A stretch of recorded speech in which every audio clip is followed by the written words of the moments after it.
Yung volleyball, Yun. sabi nila maituturing na raw na national sports ng mga Pinoy kasi kaysa sa basketball, no? Kasi mas maraming nanonood daw pag may laro ang volleyball, punong-puno raw ang venue. Ano thoughts mo ito, Are?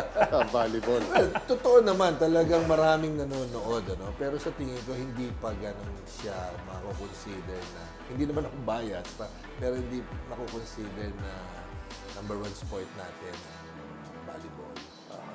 Siyempre, bago sa mata ng tao, excitement, nandyan yung mga babae, di ba? Talagang gagaling, tatangkad. So, yung tao, panibagong parang naghahanap ba ng bagong, kumbaga sa pagkain, bagong flavor, bagong putahe, tingin muna tayo dito. Pero at the end of the day, ano ba ang favorite mong putahe?